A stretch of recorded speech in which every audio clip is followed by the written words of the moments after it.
Jerry Jones when he says Mike McCarthy's job is safe? Hell no, I don't believe Jerry Jones. That's the reality of the situation. And really, this is not a gut feeling. This is something that we've seen from Jerry Jones in the past. The last time that the Cowboys had back-to-back one-and-dones in the playoffs was Chan Gailey. What happened to him? He got fired after his second season. So don't take Jerry Jones at his word in terms of him being settled on Mike McCarthy being his head coach moving forward if they fall short to the Tampa Bay Buccaneers. That's not going to happen. But let me make the reverse point. I understand what you're saying. But Chan Gailey was also the last coach to take the Cowboys to the playoffs in back-to-back years. So, Dominique, we were here yesterday. He's won 12 games in back-to-back seasons. Will it be fair, in your mind, if Jerry Jones does change his tune and Mike McCarthy gets fired, will that be fair? I mean, I don't care whether it's fair or not. I could care less about that. I think back to Kimberly's point is you believe Jerry based on his actions. His actions with Jason Garrett suggest that he would keep him. Like the being able to sit with that type of underachievement over a long period of time, I don't think Jerry Jones will move on from it. But another thing Kimberly said was we're always talking about Dan Quinn or Kellen Moore or Dak Prescott. Mike McCarthy does not garner a lot of attention. And I think that's part of the recipe for Jerry Jones.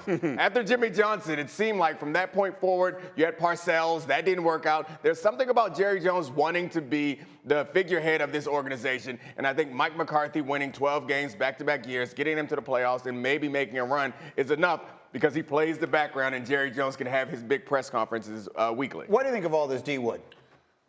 I think if Mike McCarthy's one and done, he's done. And I truly think that's the case. I also think this. I think Dan Quinn there's going to be a lot of interest in Dan Quinn this offseason. I think Dan Quinn has a good chance of being hired by a team. And I think Jerry Jones would rather hire Dan Quinn than lose him to another team. I think that's what Jerry, how high he thinks of Dan Quinn as a coach. He's not going to go out there and get a Sean Payton. We already talked about, like Bill Parcells and all that. He doesn't want someone on the equal footing as far as being the star. Jerry is the star down there at the star. But Dan Quinn fits the mold perfectly. He's a guy that he's, been a head coach. He's taken a team to the Super Bowl before. He's been highly successful as the defensive coordinator. I think that will be the move. The Broncos have requested permission to interview him, right? So that has begun. That carousel in which Quinn is going to garner interest has definitely begun because, Kimberly, I do think a lot of people, certainly if you just look on Twitter, people will say, ooh, Mike McCarthy in trouble. He wants Sean Payton. He wants Sean Payton.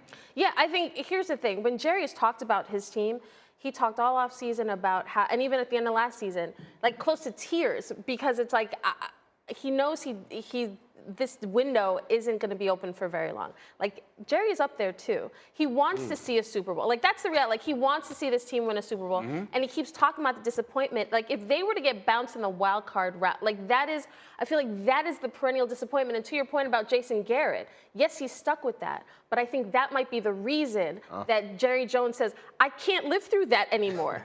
All right, so let's get to the real bottom line of all of this. Are they going to lose on Monday night? I just told you, Tom Brady has never lost to the Cowboys in his career in 7 games. Now, none of them have been in the playoffs, but that is what it is. Most of those, of course, he was the quarterback of the New England Patriots, not in Tampa. But they met week 1 of this year, and the Buccaneers beat him 19-3. Are the Cowboys going to be one and done? Canty?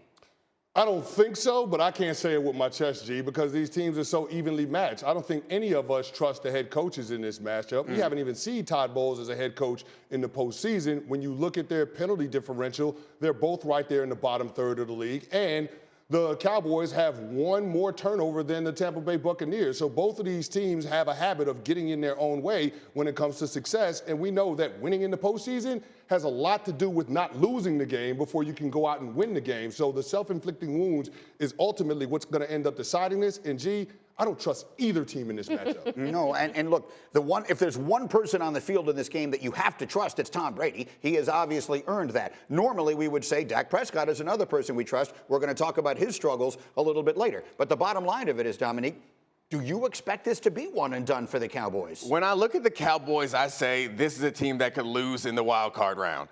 And then I look at the Bucs and I say, not to them. Because the Bucs have not been good all season long. And yes, Tom Brady shows us why he's Tom Brady every now and then. But the reason why they beat them in week 1 was because that defense was dominant.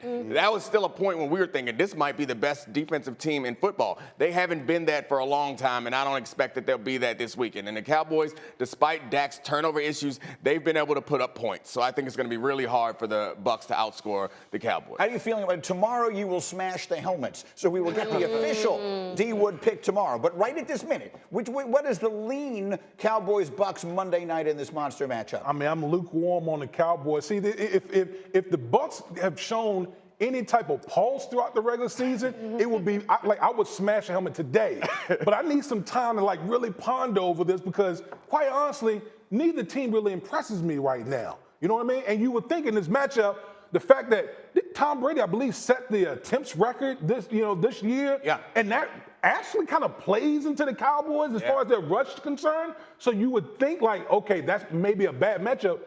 But both of these teams, quite honestly, they don't pass the smell test at all. So I need a little bit more time. There's a smell. It just ain't pleasant. What's disturbing about this is after we've watched the Bucs all season, and to finally get to the playoffs and say, I don't know if the Cowboys can knock off the Bucs. That to me is alarming.